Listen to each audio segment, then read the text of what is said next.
அல்லேலூயா. நம்ம எல்லாரும் ஒரு வேத பகுதியை வாசிக்கலாம். லூக்கா எழுதின சுவிசேஷம்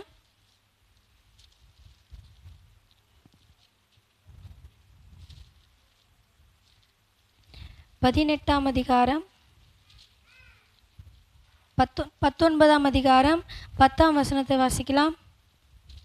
இழந்து போனதை தேடவும் ரட்சிக்கவுமே மனுஷகுமாரன் வந்திருக்கிறார் என்றார். ஆமேன். இழந்து போனதை தேடவும் ரட்சிக்கவுமே மனுஷகுமாரன் வந்திருக்கிறார். உலக தோற்றத்துக்கு முன்பதாகவே தேவன் நமக்காக அடிக்கப்பட்டார். ஆமேன். எத்தனை பேர் விசுவாசிக்கிறீங்க? உலக தோற்றத்துக்கு முன்பாகவே நம்மை அறிந்த தேவன், நம்மளுடைய நிலைமையை தெரிந்த தேவன், நம்ம எப்படிலாம் மீறுதல் செய்வோம், நம்ம எந்தெந்த வழியெல்லாம் போவோம்னு அவருக்கு தெரிஞ்சும் நமக்காக அடிக்கப்பட்ட தேவன் இந்த உலகத்தில் மனுஷனாய் மனித அவதாரமாக அடிமையின் ரூபம் எடுத்து மனுஷர் செயல வர காரணம் என்ன தெரியுமா? இங்கே சொல்கிறாரு, இழந்து போனதை தேடவுமே ரட்சிக்கவுமே மனுஷகுமாரன் வந்திருக்கிறார். ஏன் இந்த உலகத்தில் அவர் வந்தார் அப்படின்னா, இழந்து போனதை தேடுறதுக்கு வந்தாராம். இன்னைக்கு நம்ம கூட நம்மளுடைய வாழ்க்கையிலும் அநேக இழப்புகள், இழந்து போனதே தேட வந்திருக்கேன்னு சொன்னார். அவர் 2000 வருஷத்துக்கு முன்னாடி வந்தாங்க, வந்து நம்மளுக்காக மரித்தார். நம்மளாம் இழந்து போன நம்மளெல்லாம் தேடிட்டார். யாரெல்லாம் விசுவாசிக்கிறீங்க? நானும் ஒரு நாள் அப்பாவோட அன்பு விட்டு தூரம் போயிருந்தேன், ஆனால் அப்பா என்னை ரட்சித்து கொண்டார். நம்புறீங்களா? நம்மளும் ஒரு நாள் ஆண்டவர் விட்டு தூரம் போய் அந்த இழந்து போனதே தேடவுமே அப்படி சொல்கிறார்ல, அந்த பட்டியலில் நம்மளும் ஒருத்தங்க. யாரெல்லாம் நம்புறீங்க? நம்மளையும் ஆண்டவர் ஒரு நாள் இழந்து போயிட்டு அவர் வேதனைப்படும் போது, என் பிள்ளைங்க அப்படின்னு சொல்லும் போது, அவர் அனாதியில் என் பிள்ளைங்களை நான் இழந்துட்டேன் அப்படின்னு சொல்லும்பொழுது, நான் இழந்துட்டேன் அப்படி சொல்கிறாரு பார்த்தீங்களா? அந்த இழப்பில் நம்மளும் ஒரு பங்கு, அவருடைய வழியில் நம்மளும் ஒரு பங்கா இந்த வசனத்து மூலயமா நம்ம பார்க்கலாம். இழந்து போனதை தேடுறதுக்காக மனுஷகுமாரன் வந்தாராம். இன்னைக்கு நம்மளுடைய வாழ்க்கையிலும் அநேக விஷயங்களை இழந்து போயிருப்போம். இன்னைக்கு தேவனுடைய குமாரர், தேவ வசனத்தை பெற்றவங்கள்லாம் தேவனுடைய குமாரர், தேவ புத்திரராக இருக்கிறோம், தேவர்களாக இருக்கிறோம். ஆண்டவரை நம்ம இழந்து போன நம்மளை மீட்டு கொண்டு நம்மளும் ஆண்டவருக்கு பிள்ளையாயிட்டோம். ஆனால் நம்மளுடைய வாழ்க்கையில் இன்னும் இழப்புலாம் இருக்குது. நம்மளுடைய வாழ்க்கையில் அநேக இழப்புகள். நிறைய பேர் சொல்லுவாங்க, நான் நினைவு தெரிஞ்ச நாள்லேருந்து நான் என் வாழ்க்கையில் இழப்பு தான் பார்க்குறேன், ஒன்றுமே நம்ம கூட பர்மனெண்ட்டாக இது வரைக்கும் இருந்ததே இல்லை, எல்லாமே கொஞ்ச நேரம் தான், இழந்துட்டேன், நிறைய விஷயங்கள் இழந்துட்டேன் அப்படி சொல்லிட்டு சொல்லலாம். ஆனால் இங்கே சொல்கிறாரு, ஆண்டவர் சொல்கிறார், இழந்து போனதை தேடுறதுக்கு நான் வந்தேன், நான் என் பிள்ளைகளை நான் மீட்டு கொண்டேன். நீங்கள் இங்கே இழந்து போனதெல்லாம் நீங்கள் மீட்டு கொண்டீங்களா? இன்றைக்கி தேவனுடைய புத்திரராகவும் தேவனுடைய குமாரராகவும் நம்ம இருக்கோம். நம்ம இழந்து போனதெல்லாம் நம்ம மீட்டு கொண்டோமா? இங்கே ஆண்டவர் என்ன சொல்கிறாருன்னா, நீ இழந்து போனதெல்லாம் மீட்டு கொண்டியா? உன் வாழ்க்கையில் நீங்கள் என்னென்னலாம் இழந்தீங்க அதெல்லாத்தையும் நீங்கள் மீட்டு கொண்டீங்களா? இன்றைக்கி நம்ம மீட்டு கொள்ள போகிறோம். ஆமேன். விசுவாசிக்கிறவங்கள கையை தூக்கி ஒரு அல்லேலூயா சொல்லுங்கள். ஆமேன். இழந்து போனதெல்லாம் நம்ம இனி மீட்டு கொள்ள போகிறோம். இங்கே மேலே படிச்சிங்கன்னா, இந்த வசனத்துக்கு மேலே படிச்சிங்கன்னா, சகேவை பற்றி ஆண்டவர் சொல்லுவார். சகேவை தேடி ஆண்டவர் போனாரா, இல்லை ஆண்டவரை தேடி சகேவை வந்தாங்களா? சகேவை தேடி ஆண்டவர் போனாரா, இல்லை ஆண்டவர் தேடி சகேவை வந்தாங்களா? சகேவை வந்து எரிகோக்கு முன்னாடி, தேவனுக்கு முன்னாடி வந்து காட்டத்தி மரத்தில் ஏறிட்டார். அந்த வழி ஆண்டவர் வரார். இப்போ ஃபஸ்ட்டு யார் வந்து தேடி வந்தது? சகேவு வந்தானா, இல்லை ஆண்டவர் வந்தாரா? ஏசப்பா வந்தாரா? யாரை தேடி யார் வந்தது? யாரை தேடி யார் வந்தது? இங்கே ஃபஸ்ட்டு வந்து என்ன சொல்கிறேன்னா, எரிகோக்கு போகிற வழியில் ஏசப்பா அங்கே வருவார்னு தெரிஞ்சு சகேவு என்ன பண்ணுறாரு, எல்லாருக்கும் முன்னாடி போய் காட்டத்தி மரத்தில் ஏறிக்கிறார். யாரை தேடி யார் வந்தது? இங்கே பாருங்கள், இங்கே வந்து அனாதி தீர்மானம் ஒன்று இங்கே வந்து வெளிப்படுது. அவங்க 2 பேருக்குள்ளே அந்த நேரம் வந்துடுச்சு, சகேவை ரட்சிக்கிறதுக்கு நேரம் வந்துடுச்சு. ஆனால் அந்த ஆசையை ஆண்டவர் அவனுக்குள்ளே கொடுக்குறாரு. அவருக்கு ஒரே ஒரு ஆசை தான், சகேவுக்கு ஒரே ஒரு ஆசை தான். அவருக்கு என்ன ஆசைன்னு பாருங்களேன், அவருக்கு எவ்வளோ பெரிய ஆசை பாருங்களேன். லூக்கா 19ஆம் அதிகாரம் 2ஆம் வசனம் 1 படிக்கலாம். அவர் எரிகோவில் பிரவேசித்து அதன் வழியாக நடந்து போகையில் ஆயக்காரருக்கு தலைவனும் ஐஸ்வர்யவனுமாயிருந்த சகேயு என்னப்பட்ட ஒரு மனுஷன் இயேசு எப்படிப்பட்டவரோ என்று அவரை பார்க்க வகை தேடினார். அவ்வளோதான். அவருக்கு ஒரே ஒரு ஆசை தான், இயேசு எப்படிப்பட்டவர், அவர் யார், அவரை நான் தெரிஞ்சுக்கணும் அப்படின்னு அந்த ஆசையை கொடுத்தது யார்? அவருடைய அனாதி தீர்மானம். அவருடைய இன்னைக்கு கூட நம்ம ஏதோ ஒரு சுச்சுவேஷனில் ரட்சிக்கப்பட்டு சபைக்குள்ளே வந்திருப்போம். அந்த நிலைமை யோசிச்சு பாருங்கள். நம்ம எந்த நிலைமையில நம்ம ஆண்டவர் ரட்சித்தாரு, நம்ம எந்த சூழ்நிலை இருக்கும்போது அவருடைய வார்த்தை நம்மளை தேய்ச்சி நம்மளுக்கு அற்புதங்களை செஞ்சு நம்மளை இந்த சபையில் அங்கமாயிருக்காருன்னு யோசிச்சு பாருங்களேன். இயேசு எப்படிப்பட்டவர், அவருக்கு வந்து வேறு எதுவுமே தெரியல. அவர் வந்து ஒரு பாவியான மனுஷன் நம்ம கீழே வாசிக்கிறோம். எல்லோரும் ஜனங்களை அறிக்கை பண்ணுறாங்க, இவன் ஒரு பாவியாக இருக்கிறதுனால இருக்குன்னு தெரிஞ்சும் கூட இவர் அவ கூட போகிறாரே அப்படி சொல்லிட்டு ஜனங்களை அறிக்கை பண்ணுவாங்க. இயேசு எப்படிப்பட்டவர் அப்படின்னு தெரிஞ்சுக்கணும்னு சொல்லிட்டு அந்த பாவிக்குள்ளே ஒரு ஆசை வந்துச்சு. யார் யாருக்கெல்லாம் இயேசுவை பற்றி சொன்ன உடனே இயேசுவை மேலே ஒரு விருப்பம் வந்து அவர் யோசிக்க ஆரம்பிச்சிங்க. இயேசுவை பற்றி சொல்லுவாங்க, நீங்கள் ஏதோ ஒரு சுச்சுவேஷன் இதுமாரி இயேசுப்பா இருக்கிறாரு, உங்கள் பிரச்சனை மாறும், சபைக்கு வாங்கன்னு சொன்னோடனே நீங்கள் உட்காந்து யோசிச்சா தான் அடுத்தது வர முடியும் சபைக்கு. நம்ம வந்திருக்கோம் இன்றைக்கி. எத்தனை பேர்லாம் யோசிச்சிருக்கீங்க, ஏசப்பா சபை ஒன்று இருக்குதா, ஏசப்பா இருக்கிறாரா, அங்கே போனால் நம்ம பிரச்சனையெல்லாம் தீர்ந்துடுமா அப்படி சொல்லிட்டு யோசிச்சா தான் நம்ம இங்கே வர முடியும். அதே மாதிரி இங்கே யோசிக்கிறாரு சக்கேயு. இயேசு எப்படிப்பட்டவர், அவரை நான் பார்க்கணும், வகை தேடினான். இந்த வகை தேடினான்னா நிறைய வந்து நிறைய நாள் உட்காந்து யோசிச்சிருக்காரு சக்கேயு. ரொம்ப நாள் வகை தேடினான்னா அந்த டைமிங் எப்படியாவது பார்த்துடணும். ஏசப்பா இந்த நிறைய ஊராக சுற்றுறாரு, அவரை பற்றி கேள்விப்படுறோம், ஆனால் நான் பார்க்கணும் அவரை அப்படி சொல்லிட்டு ரொம்ப நேரம் வெயிட் பண்ணுறாரு. வெயிட் பண்ணி ஒரு நாள் தெரிஞ்சிருச்சு, எரிகோவுக்கு வராரு அவர், அந்த வழியை நம்ம போயிடலாம் அப்படி சொல்லிட்டு போகிறாரு. ஃபஸ்ட்டு இந்த சக்கேயு அப்படின்னு என்னென்னா பரிசுத்தம், பியூர், பரிசுத்தம். அவன் சக்கேயு பிறந்தப்பவே அவங்க அம்மா எல்லாம் என்ன நினச்சிருப்பாங்கன்னா, இவன் பரிசுத்தமாக வாழ்வான், ஆனாலும் இவனுக்கு சக்கேயுன்னு பேர் வைக்கலாம். சக்கேயு அப்படின்னா பரிசுத்தம்னு அர்த்தம். இப்போது பரிசுத்தம், சக்கேயு பேர் மட்டும் பரிசுத்தம்னு வச்சுட்டாரு, ஆனால் அவருக்குள்ளே பரிசுத்தம் இல்லை. இன்றைக்கி அநேக பேர் நம்ம என்ன பண்ணுவோம்னா, ஆண்டவருக்குள்ள அந்த ஆதி அன்பு, ஆதியில் இருக்கும்போது ரொம்ப அன்பாக இருப்போம். ஒரு சின்ன விஷயம் செய்யும் போதெல்லாம் யோசிப்போம், இது ஆண்டவருக்கு பிடிக்குமா, இது ஆண்டவர் செய்வாரா, இது வந்து அவர் இருந்தால் இது செய்வாரா, நிறைய விஷயம் யோசிப்போம். நம்ம ஏசப்பா பசங்க திடீர்னு ஒரு கெட்ட வார்த்தை பேசும்போது, ஐயோ நம்ம ஏசப்பா பசங்க அதெல்லாம் பேசக்கூடாது. ஒரு விஷயமும் வந்து நம்ம பார்த்து செய்வோம். அப்படியே ஒரு பரிசுத்தமாக இருப்போம். ஆண்டவர் விட்டு நம்ம அந்த ஆதியில் கூட இருந்த அன்பு விட்டு கொஞ்சம் கொஞ்சமாக வரும்போது அந்த பரிசுத்தம் இல்லாமல் வேணால் போயிருக்கலாம். இந்த சக்கேயு வந்து ஒரு ஆயக்காரன். ஆயக்காரன் மட்டும் இல்லாமல் ஒரு ஐஸ்வர்யவானாகவும் இருக்கிறார் இந்த சக்கேயுன்னா பரிசுத்தம். இன்னைக்கு அவங்க அம்மாலாம் அவங்கள பெற்றெடுக்கும் போது இவன் பரிசுத்தமாக இருப்பான் அப்படி சொல்லிட்டு அவங்கள பரிசுத்தம்னு வேணால் பேர் வச்சுருக்கலாம். ஆனால் அவனுக்குள்ளே பரிசுத்தம் இல்லாமல் அவன் பரிசுத்தம் இழந்துட்டு போயிருக்காரு. அதனால் அவனுக்குள்ளே பரிசுத்தத்தை கொடுக்கறதுக்காக பரிசுத்த தேவன் அவர் அந்த வழியாக வராரு. அந்த வழியாக வந்து ஃபஸ்ட்டு சக்கேயு கண்டுபிடிச்சது யாருன்னா ஏசப்பா தான் கண்டுபிடிக்கிறார். அடுத்த வசனம் வாசிக்கலாம். அவர் போகும் வழியில் முன்னாக ஓடி அவரை பார்க்கும்படி ஒரு காட்டத்தி மரத்தில் ஏறினான். போதும், அவர் போகும் வழியில் முன்னாடி ஓடுறாரு. முன்னாடி ஓடி அந்த வாஞ்சியை பாருங்களேன், கேள்விப்பட்டு அவர் எப்படிப்பட்டவர்னு பார்க்கணுன்னு ஆசை வந்துச்சு. அந்த ஆசையை வந்து அவர் ஆசையோடு விட்டு இல்லை, அதை அடைந்து கொள்ளணும் அப்படின்னு சொல்லிட்டு ஓடுறாரு. முன்னாடி ஓடி யாருக்கும் தெரியாமல் ஒரு காட்டத்தி மரத்தில் ஏறிறார். ஃபஸ்ட்டு இங்கே சக்கேயு வந்து காட்டத்தி மரத்தில் ஏறும் போது அந்த காட்டத்தி கனியை வந்து யாராலையும் சாப்பிட முடியாது. காட்டத்தி மரத்தில் ஏறும்போது நான் பாவி அப்படின்னு சொல்லிட்டு அவர் ஒத்துக்கிறாரு. காட்டத்தி மரம் வந்து ரொம்ப ஹைட்டாக வளருமா, அதில் ஏறி உட்கார்ந்துட்டு இருக்காரு. அப்போ ஏசப்பா வராரு அந்த பக்கம். 5ஆம் வசனம் படிக்கலாம். இயேசு அந்த இடத்தில் வந்தபோது அண்ணாந்து பார்த்து அவனை கண்டு, சகேயுவே நீ சீக்கிரமாக இறங்கி வா, இன்றைக்கு நான் உன் வீட்டிலே தங்க வேண்டும் என்றார். ஆமென். சகேயு வந்து ஒரு குள்ளமான மனுஷன்.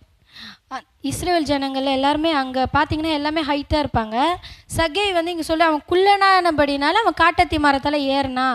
சக்கேயு வந்து ஒரு குள்ளமான மனுஷன், ஒரு பாவியான மனுஷன். அவன் கூட யாருன்னா நல்லா பேசியிருப்பாங்களான்னு தெரியல.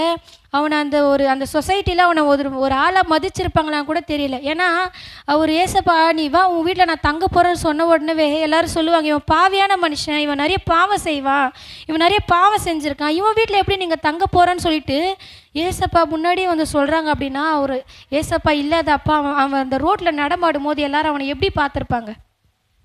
அவன் குள்ளமாக இருக்கிறபடினால எல்லாரும் அவனை கீழே குனிஞ்சு பார்த்துருப்பாங்க. ஆனால் ஆண்டவர் மட்டும் அவனை மேலே நிமிர்ந்து பார்க்குறாரு. இன்றைக்கி நமக்குள்ளே நிறைய குறைகள் இருக்கலாம். நிறைய குறை இந்த ஊரில் வந்து எல்லாரும் நல்லா இருக்கலாம், எல்லா மனுஷங்க மாதிரி இல்லாமல் அவங்கள விட நம்ம ஒரு அடி குறைஞ்சிருக்கலாம். நம்ம குறைஞ்சிருந்தனால இந்த ஊர் ஜனெல்லாம் நம்மளை கீழே பார்க்கலாம். நம்ம எதை கீழே பார்ப்போம்? நீங்களே யோசிங்க, நம்ம எதை கீழே பார்ப்போம்?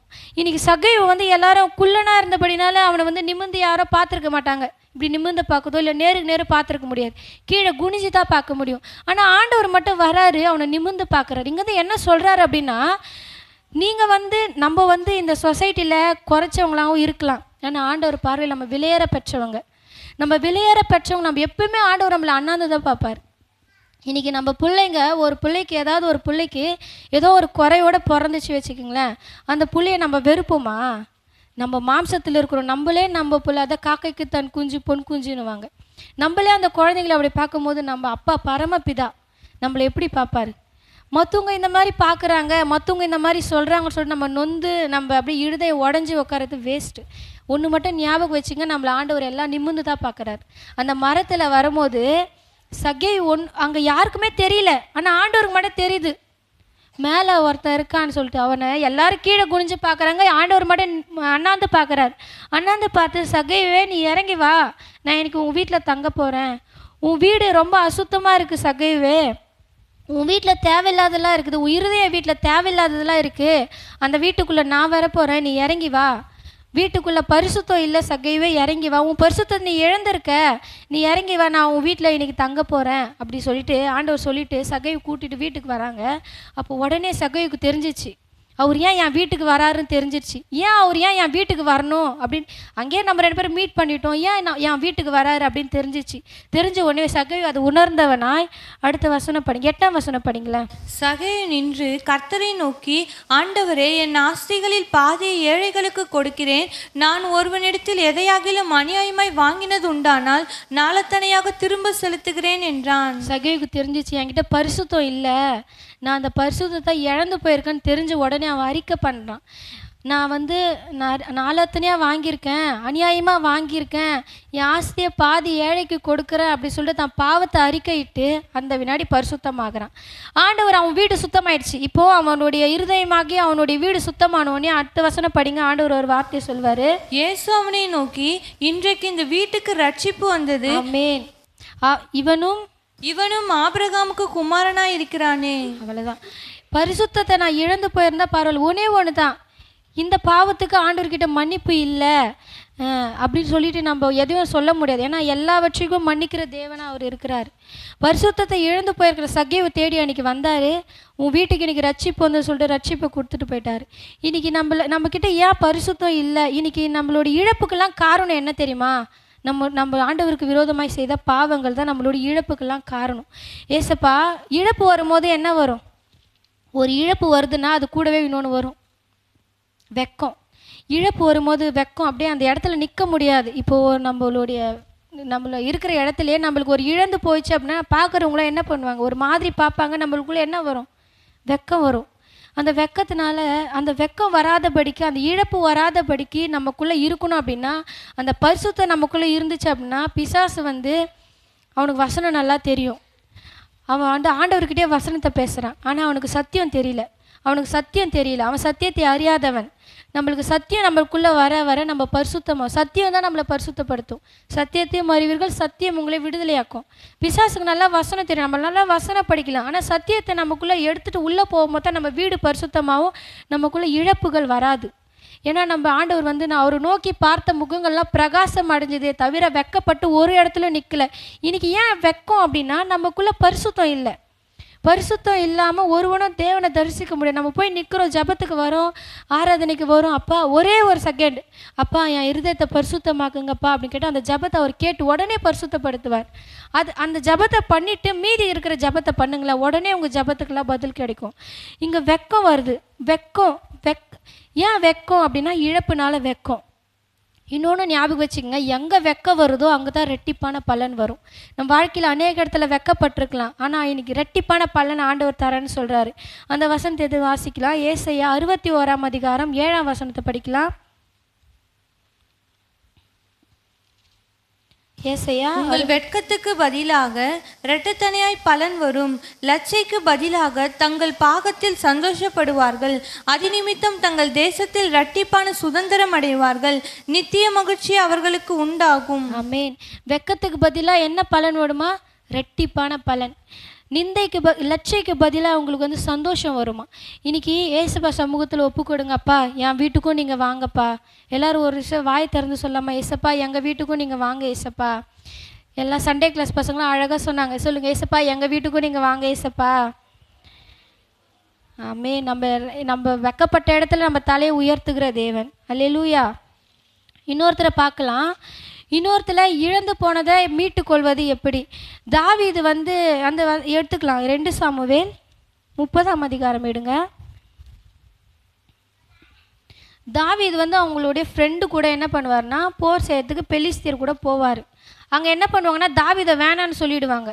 நீயும் உங்கள் கூட வந்தவங்கள திரும்பி போயிடுங்க அப்படின்னு சொல்கிறப்ப தாவீது என்ன பண்ணுவான்னா திரும்பி வருவார். 3 நாளைக்கு அப்புறம் அவர் வரும்போது அங்கே ஒரு விஷயம் நடந்திருக்கும். 30ஆம் அதிகாரம் 1ஆம் வசனம் படிக்கலாம். தாவீதும் அவன் மனுஷரும் 3ஆம் நாளிலே சிக்லாகுக்கு வந்து சேருகிறதற்குள்ளே அமலேக்கியர் தென்புறத்து சீமையின் மேலும் சிக்லாகின் மேலும் விழுந்து சிக்லாகை கொள்ளையடித்து அது அக்கினியால் சுட்டெரித்து. அங்கே என்ன பண்ணுறாங்கன்னா அங்கே ஒரு இழப்பு. தாவீதுக்கு அங்கே பெரிய இழப்பு என்னென்னா, போயிட்டு 3 நாளில் அங்கே வராரு. திருப்பி அவங்க தங்கியிருந்த இடம் சிக்லாக்கு வராங்க. வந்தப்போ பார்த்தா அவங்க எல்லாமே நெருப்பு எரியுது. ஃபுல்லாக நெருப்பு வச்சுட்டு எல்லாரையும் அடிமைப்படுத்திட்டு எல்லாரையும் கூட்டிகிட்டு போயிட்டுருக்குறாங்க. அங்கே யாருமே இல்லை. தம் மனைவிகள், ஆடு மாடுகள், அவங்களுக்கு உண்டான எதுவுமே அங்கே இல்லை. எல்லாவற்றையும் அடிமையாக கொண்டு போயிட்டாங்க. ஆனால் ஒருத்தரையும் அவங்கள சாகடிக்கலை, எல்லாரையும் அடிமைகளாக மட்டும் கொண்டு போயிட்டாங்க. இப்போ தாவீதுக்கு அங்கே என்ன நிலைமைன்னு கொஞ்சம் பார்க்கலாம். 2ஆம் வசனம் படிக்கலாம். அதிலிருந்த ஸ்திரீகளாகிய சிறியவர்களையும் பெரியவர்களையும் சிறைப்பிடித்து ஒருவரையும் கொன்று போடாமல் அவர்களை பிடித்து கொண்டு தங்கள் வழியே போய்விட்டார்கள்.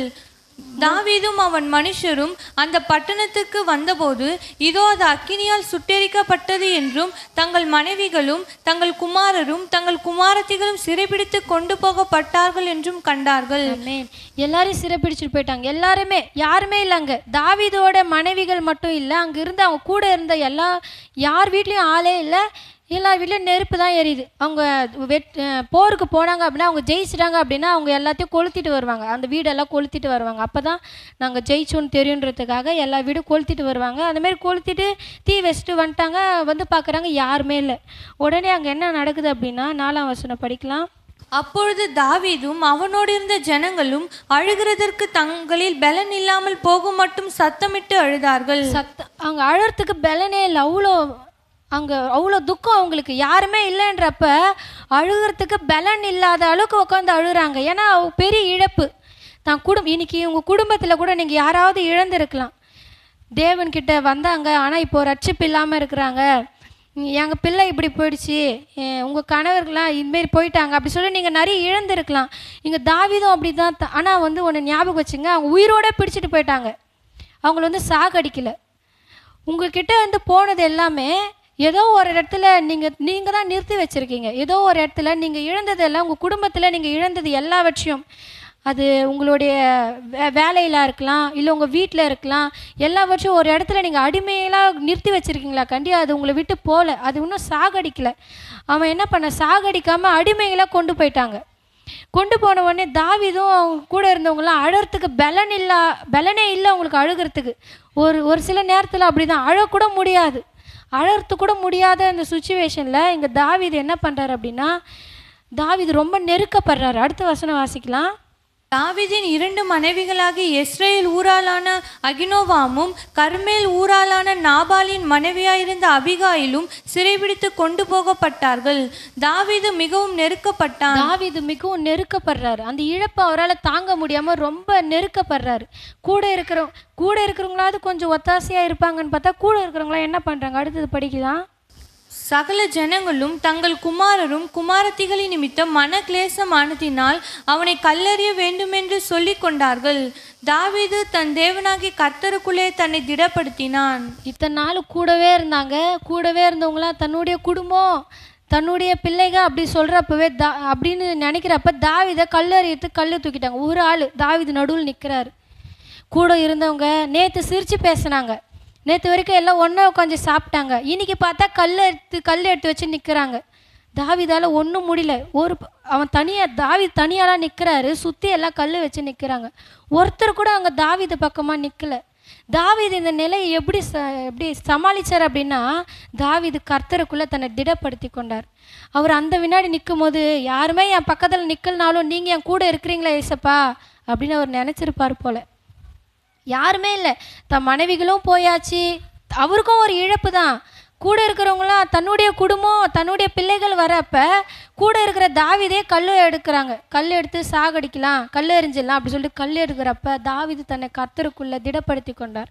இந்த வசனம் எனக்கு ரொம்ப பிடிக்கும். தாவீது அந்த சூழ்நிலை எப்படி நின்று அந்த தேவனை நினச்சிருப்பார். நம்ம இன்னைக்கு நினைப்போமா? நம்மளுக்கு ஒரு இக்கட்டான சூழ்நிலையோ ஒரு நெருக்கப்படுற சூழ்நிலை, நம்ம அழற சூழ்நிலையில் நம்ம கர்த்தரை நினைப்போமா?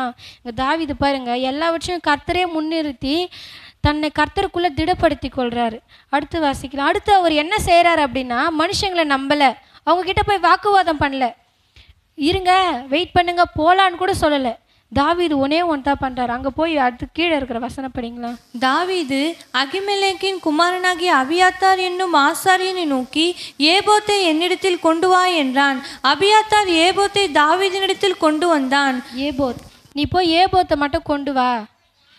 தாவீது மனுஷங்களை எதிர்பார்க்காம ஆண்டவர் சமூகத்தில் உட்காந்து ஏபோத்தை கொண்டு வா, தேவ சித்தம் என்னன்னு நம்ம தெரிஞ்சுக்கலாம். ஏபோத்தில் ஊரிம் தும்மியும் இருக்கும். அதில் ஆண்டவர் சித்தத்தை கேட்பாங்க. உங்கள் சித்தம் என்னப்பா, நான் இங்கே போகலாமா, போருக்கு போகலாமா அப்படின்னு சொன்ன உடனே அது ஜொலிக்கும். போகலாம் அப்படின்னா ஜொலிக்குமா, அது ஒரு ரிஃப்ளெக்ட் ஏதாவது கொடுக்குமா. கொடுக்குறப்ப போகலாம் அப்படி சொல்லிட்டு காரியம் ஆண்டவர் சித்தமாக இருக்குது, வெற்றி வருமா அப்படின்னு கேட்டால் அது ஜொலிக்குமா. அந்த ஏபோத் இன்னமும் இருக்குது. ஏபோத்து ஊரிம் தும்மிம்லாம் ஆசிரியருடைய வஸ்திரத்தில் ஏபோத்தில் அது தரிச்சிருப்பாங்க.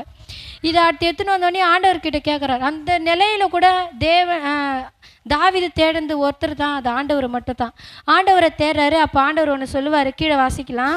தாவீது கர்த்தரை நோக்கி, நான் அந்த தண்டை பின்தொடர் வேண்டுமா, அதை பிடிப்பேனா என்று கேட்டான். அதற்கு அவர், அதை பின்தொடர், அதை நீ பிடித்து சகலத்தையும் திருப்பிக் கொள்வாய் என்றார். இன்னைக்கு நம்மளுடைய வாழ்க்கையிலோ நம்ம இழந்து போனது எல்லாவற்றையும் சகலத்தையும் திருப்பி கொள்ளுவேன் அப்படின்னு நீ திருப்பி கொள்ளுவே அப்படின்னு சொல்லிட்டு யார் சொல்கிறது? ஆண்டவர் நம்மளுக்கு வாக்கு கொடுக்குறார். நீ ஒன்னே ஒன்று, எனக்குள்ள நீ இருக்கிற, என் நினைவில் நீ இருக்கிற, நான் எப்படி உன்னை விட்டுருவேன், என்னை மட்டும் நீ உன் கண்ணு முன்னாடி வச்சுக்கோ அப்படின்னு சொல்லிட்டு சொல்கிறாருங்க. என்னை தாவீது கர்த்தருக்குள்ளே தன்னை திடப்படுத்தி கொண்டது போல் நீயும் என்னையே தேடு, மனுஷங்களை பார்க்காத. உன்னை 1000 பேர் உங்களை எதிர்க்கிறதுக்கு கல் எடுத்தாலும் நீ என்னை மட்டும் நோக்கி பாரு, என் சமூகத்தை மட்டும் நாடு, ஒரு நாளும் என் சமூகத்தை விட்டுடாத. ஒவ்வொரு நாளும் ஆண்டவர் சமூகத்தில் என் சமூகத்தை மட்டும் நீ நாடு. அவர் தாவீது அந்த சூழ்நிலை கூட ஆண்டவரை மட்டும் நாடுனதுனால இங்கே ஆண்டவர் என்ன வாக்குத்தத்தம் கொடுக்குறா, நீ போ, நீ எல்லாத்தையும் திருப்பி கொண்டு வருவ. சரி, இப்போ திருப்பி கொண்டு வந்துட்டோன்னே அவங்க எந்த மூஞ்சி வச்சு தாவீது கிட்ட பேசியிருப்பாங்க? மறுபடியும் அவங்க தாவீது கூட தான் இருந்தாங்க. எந்த ஒரு அவங்களுக்கு எப்படி ஒரு மாதிரி வெக்கமாக, அவங்களுக்கு வெக்கமாக இருந்திருக்காது. தாவீது அங்கே வெக்கப்பட்டு குறுகி நிற்கும் பொழுது கர்த்தரை நம்பினார். அதனால் அவனை வெக்கப்படுத்தினவங்களெல்லாம் அன்றைக்கி வெக்கப்பட்டு நின்னாங்க. அந்த சுச்சுவேஷனில் அவர் இழந்து போனதை மறுபடியும் திருப்பி கொள்றதுக்கு என்ன வழின்னா, அவர் ஆண்டவர் சமூகத்தை தேடினார். மனுஷங்களை நாடாமல் ஆண்டவர் சமூகத்தை தேடினார். இன்றைக்கும் நம்ம நிறைய வாழ்க்கையில் இழந்து போயிருப்போம். மனுஷங்களை ஒருபோதும் நாடாமல் ஆண்டவர் சமூகத்தில் உட்காந்து, எப்பா நீங்கள் என்னப்பா சொல்கிறீங்க, இந்த காரியத்தை நான் திருப்பி கொள்வேனா, இந்த காரியம் எனக்கு கிடைக்குமா அப்படின்னு சொல்லிட்டு நம்ம ஆண்டவர் சமூகத்தில் உட்காரும் போது ஆண்டவர் சொல்கிறாரு, நீ போ, நீ எல்லாத்தையும் திருப்பி கொண்டு வருவ அப்படின்னு சொல்லுவார். அந்த வாக்குத்தத்தத்தின்படியே தாவீது போவார். கொஞ்சம் பேர் பாதியில் நின்றுடுவாங்க, கொஞ்சம் பேரோடு கூட போவார். 19ஆம் வசனத்தை வாசிக்கலாம். அவர்கள் கொள்ளையாடி கொண்டு போன எல்லாவற்றிலும் சிறியதிலும் பெரியதிலும் குமாரரிலும் குமாரத்திகளிலும் ஒன்றும் குறைவிடாமல் எல்லாவற்றையும் தாவீது திருப்பி கொண்டான். ஆமென். தாவீது எல்லாவற்றையும் திருப்பி கொண்டார். இங்கே வசனத்தை பாருங்களேன். சிறியதிலும் பெரியதிலும், சின்ன காரியமாக இருக்கட்டும் பெரிய காரியமாக இருக்கட்டும், நீங்கள் சின்னதாக என்ன சொல்கிறது, ஒரு சின்னதாக இது சின்னது அப்படின்னு நீங்கள் நினைக்கிறத, சின்னதானாலும் சரி பெருசானாலும் சரி, நீங்கள் இழந்து போனது எல்லாவற்றையும் ஆண்டவர் திரும்ப தருவார். நீங்கள் ஒன்றே ஒன்று மட்டும் தான் பண்ணணும், ஆண்டவர் சமூகத்தை தேடணும். அவர் சமூகம் எப்பப்பெல்லாம் அவருடைய சமூகம் கூடுதோ அப்பப்பெல்லாம் உட்கார்ந்தப்பா என் இருதயத்தை உமக்கு தரேன்ப்பா, என் வாழ்க்கையில் இவ்வளோ இழப்புகள்லாம் இருக்குது, அந்த இழப்பில் நீங்கள் எங்கள் கூட இருங்க, நான் உங்களை மட்டும் தான் நம்புகிறேன் ஏசப்பா அப்படி சொல்லிட்டு ஆண்டவருக்கு விசுவாசமான வார்த்தைகளை சொல்லி ஆண்டவர் சமூகத்தில் நம்ம காத்திருக்கும் போது தாவீது போய் சின்னதானாலும் சரி பெருசானாலும் சரி எல்லாவற்றையும் திருப்பி கொள்றாரு. இன்னைக்கு நம்மளுடைய வாழ்க்கையில் இழந்து போனது எல்லாவற்றையும் ஆண்டவர் திருப்பி தருவார்னு சொல்லிட்டு விசுவாசத்தோடு கேளுங்க. ஆண்டவர் எல்லாவற்றையும் நம்ம வாழ்க்கையில் திரும்பி தருவார். ஆபிரகாம் எடுத்துக்கங்க. ஆபிரகாம் விசுவாசத்தின் தகப்பன் அப்படின்னு சொல்லிட்டு நம்ம படிக்கிறோம். அந்த விசுவாச பட்டியலில் ஆபிரகாம், சாராள் அவங்க பேர்லாம் வந்திருக்கு. ஆபிரகாமுக்கு 100 வயசாக இருக்கும்போது பிள்ளை பிறக்குமா அப்படின்னு சொல்லிட்டு ஒரு கேள்வி ஒன்று கேட்குறாரு. சரீரம் செத்து போச்சு, தன்னுடைய சரீரத்தை இழந்துட்டார். ஆனாலும் ஆண்டவரை விசுவாசிச்சதுனால அது திரும்பவும் ஆண்டவர் கொடுத்து ஈசாக்கு மாத்திரமல்ல, அதுக்கப்புறமேட்டுக்கு நிறைய மனைவிகள் ஆபிரகாமுக்கு இருந்துதான் சொல்கிறாங்க, நிறைய பிள்ளைகளும் இருந்துதான் சொல்கிறாங்க. தான் இழந்து போனதில் விசுவாசத்தினால் ஆபிரகாம் எல்லாவற்றையும் மீட்டு கொள்கிறாரு. இங்கே தாவீது ஆண்டவருடைய சமூகத்தினால மீட்டு கொள்கிறாரு. சகேயு எப்படி தான் பரிசுத்தத்தை மறுபடியும் புதுப்பிச்சுக்கிறார், ஆண்டவர் தான் வீட்டுக்கு கூட்டி அந்த அந்த ஆசையினால் எல்லாவற்றையும் மீட்டு கொள்கிறாங்க. இன்றைக்கி நம்மளுடைய வாழ்க்கையிலும் அநேகத்தை இழந்திருக்கலாம், ஆண்டவர் எல்லாவற்றையும் திருப்பி தரணும்னு சொல்லிட்டு அவர் விரும்புகிறாரு. நீங்கள் விரும்புங்க, அப்பா என்னுடைய வீட்டுக்குள்ளே நீங்கள் வாங்க, நான் உங்கள் சமூகத்தை விடாமல் பற்றி கொள்ளுவேன் ஏசப்பா. அன்றைக்கி ஆபிரகாம் விசுவாசித்தது போல் நானும் விசுவாசிக்கிறேன். சரீரம் செத்து போனாலும் சரி, உங்களால் முடியும், உங்களால் முடியாதது ஒன்றும் இல்லை அப்படின்னு சொல்லி நம்ம விசுவாச அறிக்கையிட்டு ஆண்டவர் சமூகத்தை தேடவும், அவருடைய தினமும் வீட்டில் உட்காந்து ஆண்டவருடைய பாட்டுகளை பாடுங்க. தினமும் வீட்டில் உட்காந்து கதவெல்லாம் சாத்திட்டு உங்கள் பைபிளை திருப்பி சத்தமாக பைபிள் படிங்க. அந்த வார்த்தை ஜீவனுள்ள வார்த்தை, அது உங்கள் வீடு முழுக்க அந்த வார்த்தை இருக்கும். அப்புறம் அசுத்தம் உள்ளே வராது, வீட்டுக்குள்ளே அசுத்தம் உள்ளே வராது. யாராவது மன கஷ்டத்தோடு உங்கள் வீட்டுக்குள்ளே வந்தாங்கன்னா நீங்கள் படித்த வார்த்தை அந்த கிரியை செய்யும். அந்த வார்த்தை ஒருபோதும் வெறுமையாக திரும்பாது.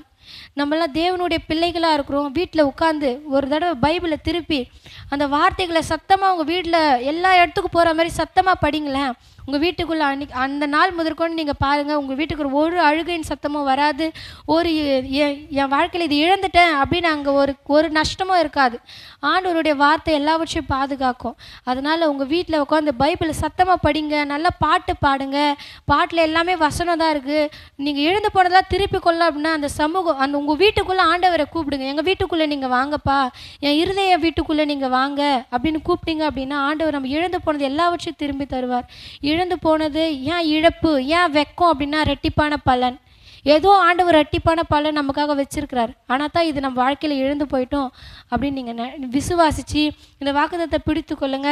ஏசாயா 61ஆம் அதிகாரம், மறுபடியும் அந்த வசனத்தை வாசிக்கலாம். ஏசாயா 61ஆம் அதிகாரம் 7ஆம் வசனம்.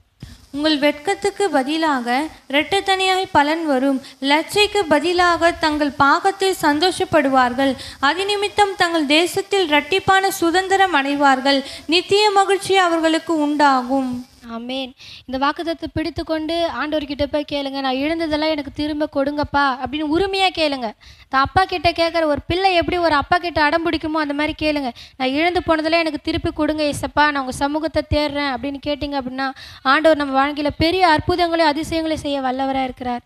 ஏசப்பா கருத்தில் ஒப்பு கொடுக்குறோம். இந்த வார்த்தை பிரயோஜனமாக இருக்கும் நம்புகிறோம். இயேசுவின் மூலம் ஆமேன்.